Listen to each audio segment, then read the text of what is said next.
those of us who water ski throughout the year, this is an opportunity, when you already know that, where when the world sleeps, we train. That means we get a chance to get better. And the question of getting better, whenever you do something like this, and I do quite a few of these in the course of the year, is whether or not fundamental change is either wanted, merited, or you can buy in. I like a lot of the comments like Darren and I were just talking about. He said, I'm all in this year. Well, all in is kind of a term you hear in poker, where you're sitting there and you've got $100, everybody says, what are you gonna bet? You say $100. They say, man, that's all you got. You say, yeah, I'm betting it all, $100. And you throw it in and you hope like heck you bet on the right number, letter, card, whatever it is, because you want to win your 100 back plus the dividend. And that's what water skiers are trying to do. So if you look around the population of water skiing, many of us that sit in this room, as is a testimony to Ski Club of the Palm Beaches, we sit in towers a lot of times. We sit in boats.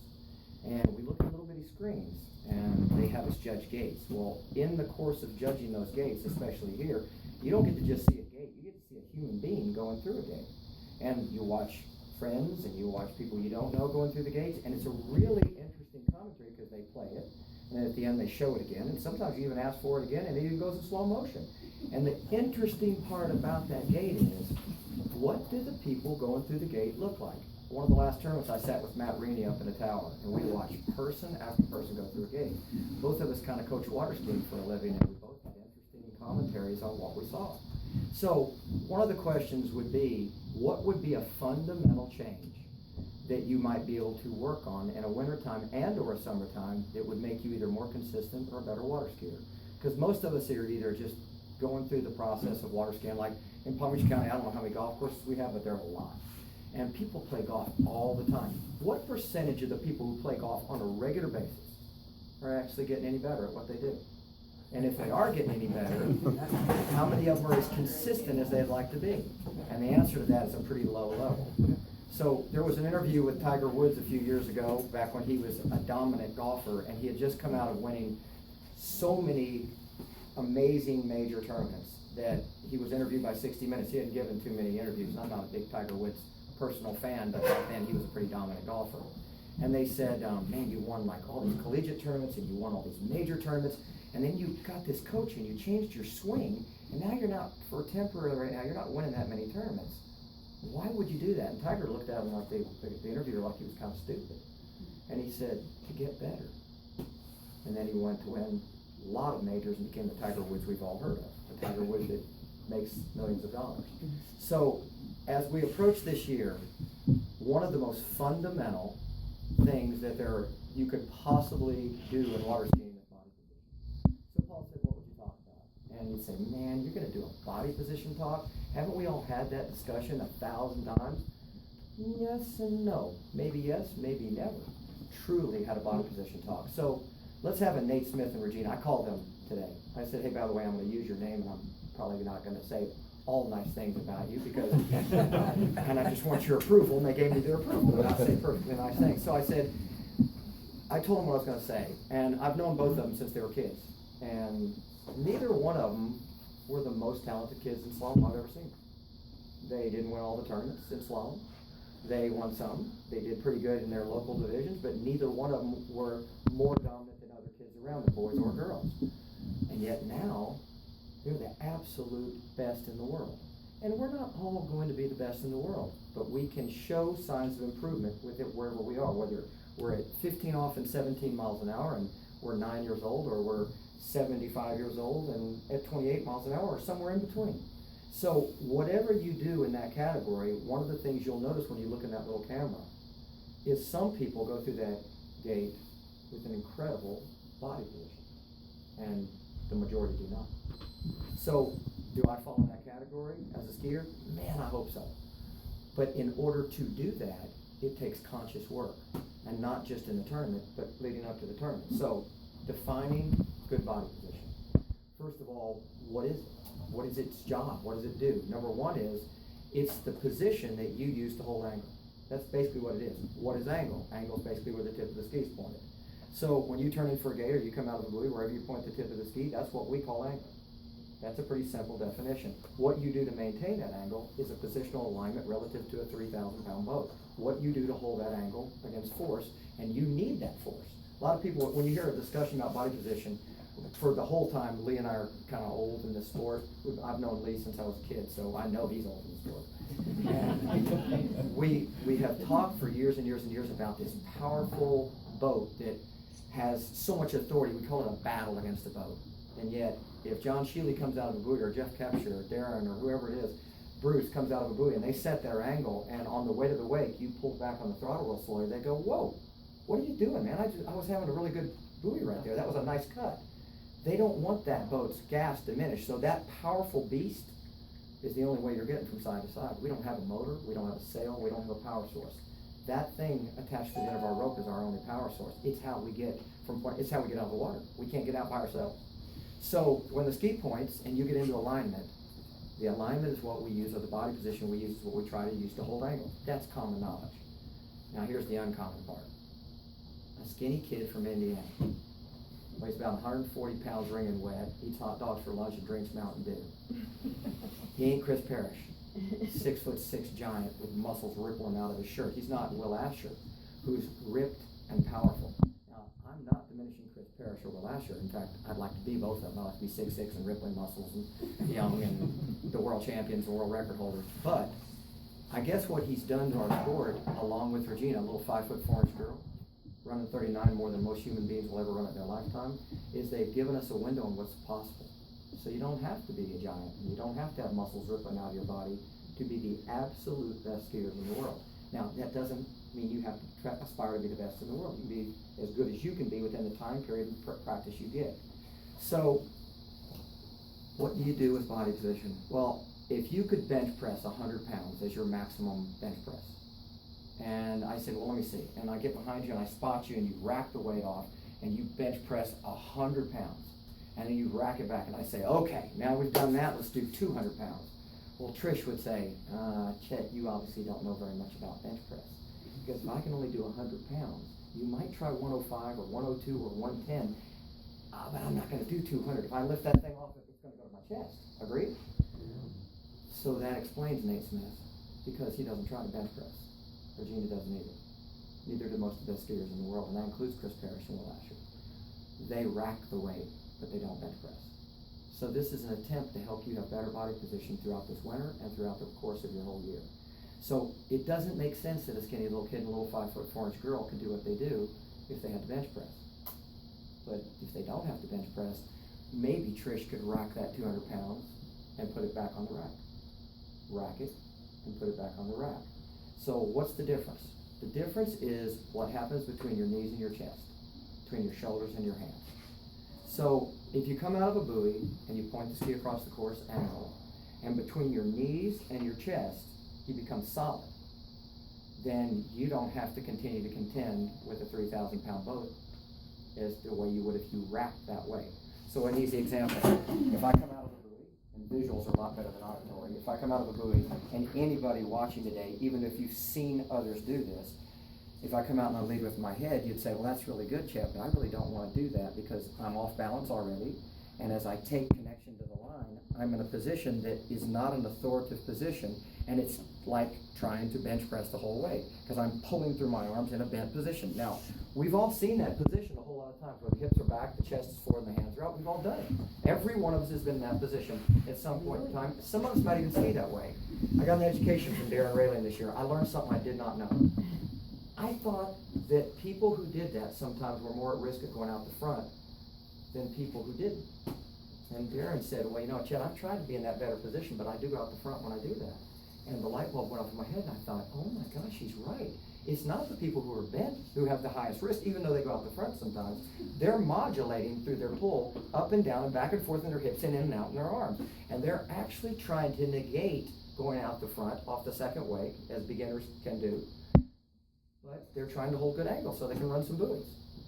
And then you go to the level of a higher level of skier, and all of a sudden you see a change in body position. Like if you're looking at that little camera and the open division comes out, you start seeing a whole lot of people in a different position than you do in some of the amateur skiers that you see prior. And you think, well, what is the difference? Well, the difference is the practiced behavior of not surrendering their hips or their hands. You say, well, man, I'm 75 years old or I'm 7 years old. But as has been proven to us now over and over by a little 5'4" girl and a skinny kid from Indiana, holding that position is just a matter of discipline. So if you come out of the buoy knowing that's what you wanted, the outlier of the boat, out where the buoy is a very low pull, which is evidenced by the fact that we can let go with one hand. Couldn't be much pull if you can let go with one hand. So you have this time, this optional time, for a short period of time at the buoy to do something that you want before the 3,000-pound boat pulls heavy, which is evident at the middle of the wake, right? The highest pull it gets. Now, from the buoy to the wake, it's only about 37.5 feet. It's not very far. If you took an average of people, when you watch them ski, next time you ski with your friends and somebody falls down, look at where they fall. Look at when they finally fall down. Where are they? Are they at the buoy? The answer is going to be no. 99.9% of the time, it's going to be halfway, 3/4 at the wake or after the wake. So the inertia and the momentum that they have coming out of the buoy, just without doing anything other than making a transitional movement, is going to carry them almost to the wake. By the time your second hand comes on, you're almost always half to 3/4 of the way to the wake. Now, I've read a lot of articles in the last 10 years, and I've heard all the rhetoric. I've heard everything from West Coast slalom to old school, I think somebody called it today, whatever positional alignment you think that is. I've heard how you've got to carry speed through the turn, or how you got to put more angle on your wing and slow down more. But ultimately, one of the really good indicators as to what you need and should have come from people like this guy right here, Paul Santangelo, and John and Jeff Kepsha, and people, Mr. Dumala, people who actually drive all the time. Bruce, people who drive the boat. And they don't just drive us, they drive everybody. When you come into town, somebody says, hey, who do you want to ski with? Well, they're going to pick one of these guys because they drive, and they drive somewhat what we call professionally. If you said, hey, John or Jeff or Paul, when a really good skier like Regina comes out of the buoy, where do you feel her connect to the boat? Well, the answer is going to be, well, way out there near the buoy. You say, well, do you feel that when I ski? And a lot of times, if they're honest with you, they'll tell you, no, actually, I don't feel that with you. You kind of free fall out of the buoy, and I don't feel you till you're pretty close to the wake as your first pull. Well, that in theory sounds pretty good, but I guess we just said that the most formidable part of the boat's pull is behind the boat, not on the outlier. So if I'm developing my position on the way to the wake, but if by the time I'm half to 3/4 of the way to the wake, I better be perfect. Because the pull is so substantial at that point that if I'm not perfect, it's going to either pull me out, I'm going to take a hit, or it's going to be more than I feel like I can handle. And then the old adage that the boat is formidable makes a lot of sense, because it is at that point. But if on the outlier of the boat, you're in a really good position. So, basic positions. One of them I can lead with my head. One of them I could lead with my hips. One of them I could lead with my outside hand. Or I could get into what Nate demonstrates when I have him do it for me. He stands in the back of the boat with very little to no practice demonstrating for people. And I say, Nate, could you show me what you think you should do? And he says, yeah, you just come out of the buoy and go to here. Now, he thinks that's kind of like common knowledge, that you don't want to come out of the buoy here, and you don't want to come out of the buoy here, and you don't want to come out of the buoy anywhere other than exactly or as close to what you want when you do go behind the boat, void of the lean, and at the buoy as you can. So, void of the lean, if I'm standing on a trick ski and I want to do a side slide, I just slide the ski into a side slide position. Basically, if I come out of the buoy in a good position, I basically just slide the ski into a good position. Or I tip it, or I angle it, or I carve it, or I arc it, or whatever you want to do into a side slide position. So it's a lot more on axis, the better the skier, and a lot more tipped, the skiers who want to get to the next buoy but aren't maximizing that probability out near the buoy. So good body position begins early.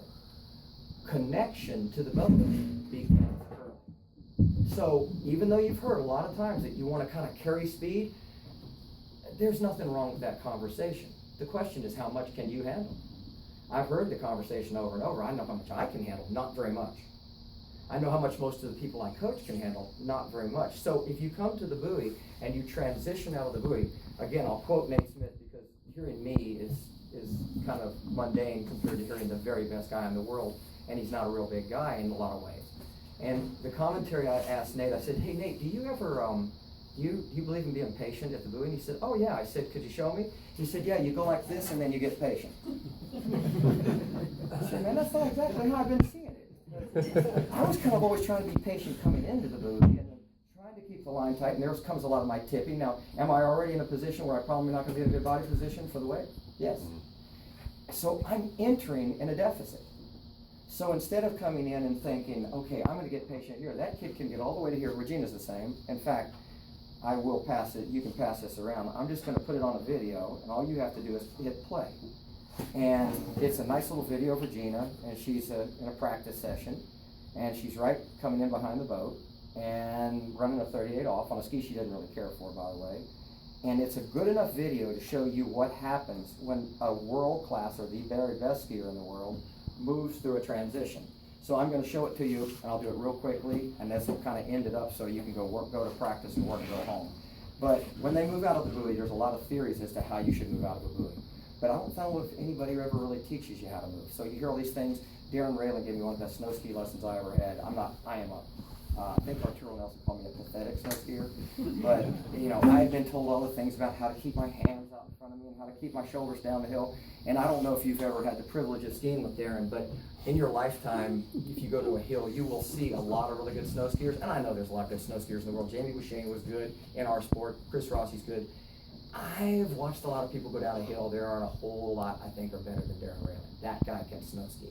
Now, if he ever learns to water ski as good as he snow skis, he'll be like a world champion. Right? His snow skiing is amazing. And one of the best lessons I ever got from him after having lessons from a lot of different people was, Chet, you know, all these things people are telling you, they're not wrong. But he said, basically, all I want you to do is just tip your ankles into alignment. And then when you're done with that, tip them into alignment going this way.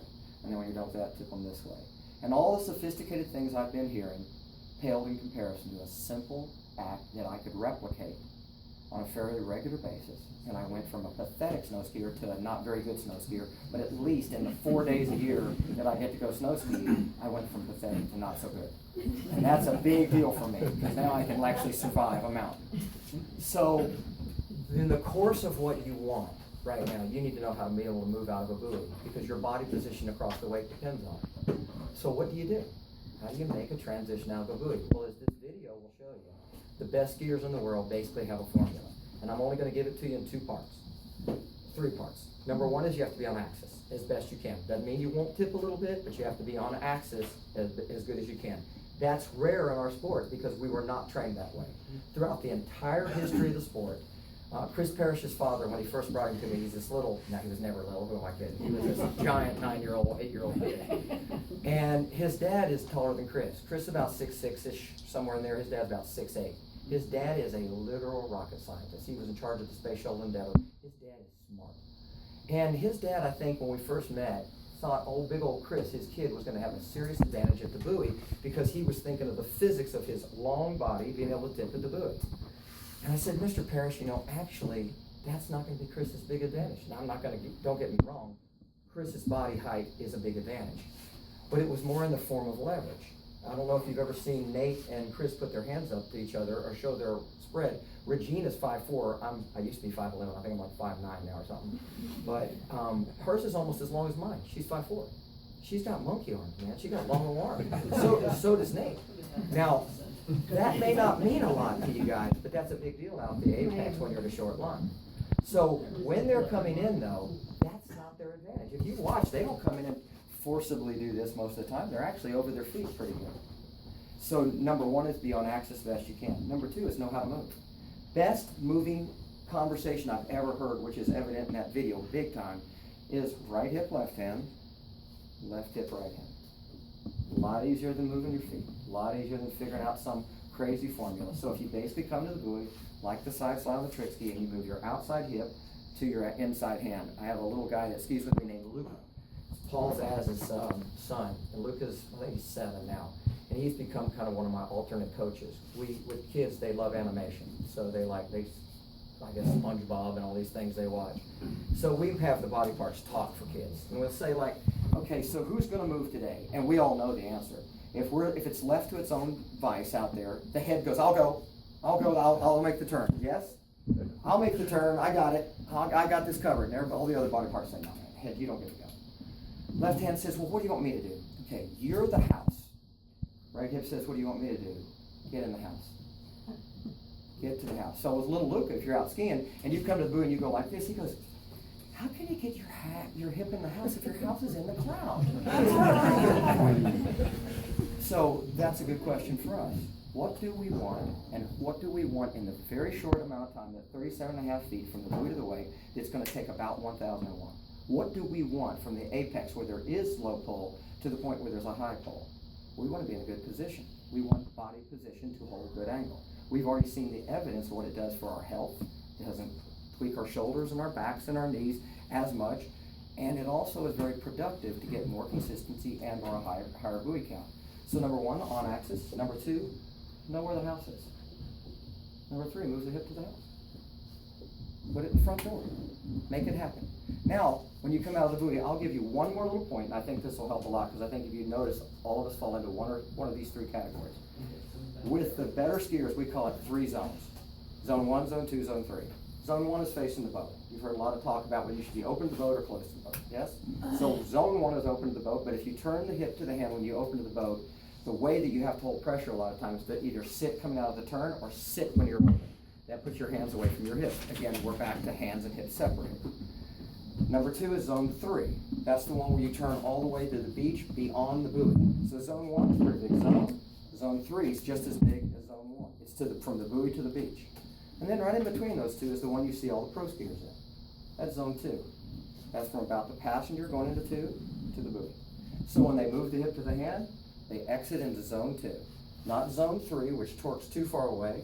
Not Zone 1 that causes the hips to drop, but right into Zone 2. If you can stay there. Right hip, left hand.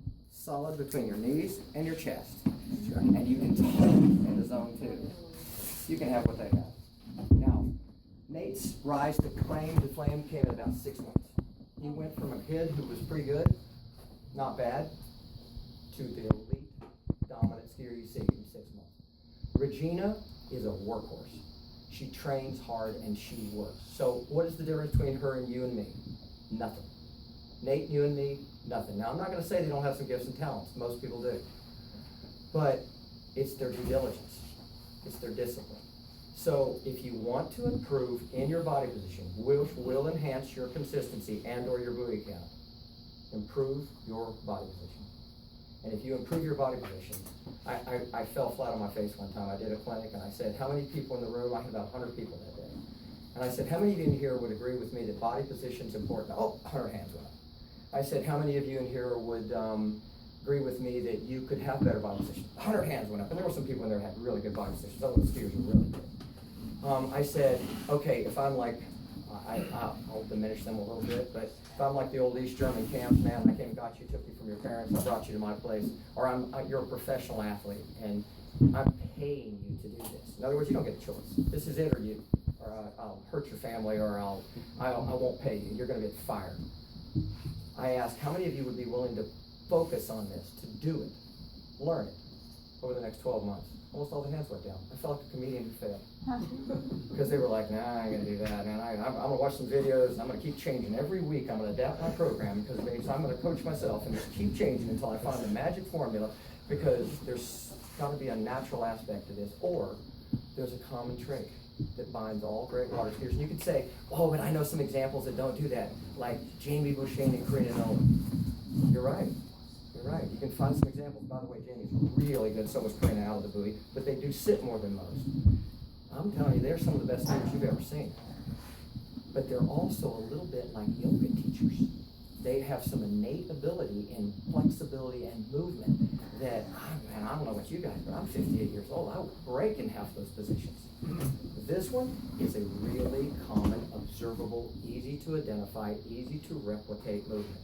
So, sum it up quickly. Left hand at 135, right hip. On axis, solid between your knees and your chest. Don't move. Don't move. Don't give it up. On the way to the wake, when everything starts feeling like it's going to pull, remember, it's only 1 second. It's about 1 second of time, 1001. And that 1 second of time, discipline yourself to not give it away for 1 second. Close your eyes. Do whatever you got to do. Don't give it away for 1 second. That's 6 seconds of concentration you have to do every pass. That's all you require. 6 seconds per pass. You're not going to make it, Trish. Yeah.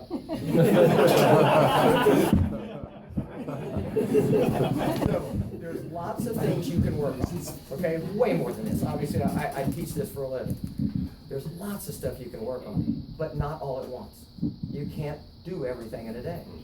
But you can do, you know the old adage, right? Jack of all trades, master of none. Or here's what would be a really cool thing. What I'd like is 12 months from today. Let's do this again. And when I say, how many of you have improved in your body position in the last 12 months? I would like every hand here to go up. And I would like all your friends to say, I can't believe how much better he or she is skiing. I can't, what have you done? And did you ever get a haircut? Like something really nice and slick? But did you, like, what have you done? Did you get a new ski? And you say, discipline, just discipline. From this moment to that moment right there, I don't give between my knees and my chest, and my hands don't stray. Now, you don't think you can do that right now. You're not positive, because you're going to want to run the buoys. You can run the buoys and do this. In fact, you'll run more buoys and you'll do it more consistently. And if you don't believe me, go home tonight and or next few days and watch a video, any video of a current pro skier. Pick one. Nate Smith, first look at 3-ball at 43. It's a D3 video. That video I just passed around Regina. Pick a good video of Chris Parrish. Take a good video of Will Asher. Just keep moving through the list. And you tell me if you don't see that common trait. And you don't have to be them to do this. You don't have to be 6'6". You don't have to have big muscles. You can just work on it until you've got it. And I promise, this is a guarantee. I promise you get better. 12 months, it's an absolute guarantee. Now that's money back. You don't have to pay any. I gotta give you money back. I know you paid a lot to come do this today, but that's a money back guarantee. So apply it. Don't just talk about it. When you go to water skiing, Vanessa wasn't Leopold, now she's Mrs. Veek. Vanessa, she said to me the other day, she said, Chet, real fundamental change is tiring. It's mental and it's physical. It takes a lot of mental and physical effort. You have to go out for that 6 whole seconds per pass and really work. And that sounds easy, but we all water ski. We know that 6 seconds is a lot harder than, well, ask a golfer how hard it is to go from the top of the swing to the end of the swing. How hard is it to aim your club at the right angle, hit a ball accurately, stand and swing from here to here? A baseball player, a tennis player, ask them how hard it is to go from here to here accurately. It's not that easy. And we're moving. Like a lot of those sports, they stand still. We're moving. But you can do it. Doesn't mean you can't do it. And the reason I know that is because I do it every single day. And I watch little kids get better. I see Mary Walsh's get better. I see Margaret Carlisle's get better. Jeff Kepscher has come alive this year. I mean, there are so many examples of people who have really applied discipline to what they're doing. Sam DeMala is an easy example. Old Sam and new Sam. That girl is getting good. But then again, that's the discipline. And you can ask her daddy, you can ask Jeff how much it took, you can ask Mary how much effort it takes, you can ask Margaret how much it takes, because until you sit in the boat and you watch, you go, that Mary Walsh is a pretty good water skier. Mary, how old are you, Mary? 77. 77. Yeah, 77. If I could do what Mary Walsh does when I'm 77, I'm going to be a pretty happy camper. I'm telling you, the girl works hard and she is disciplined. So I don't care if you're 77 or 7 like Darren Railing. Oh, I meant. But get better. That's it.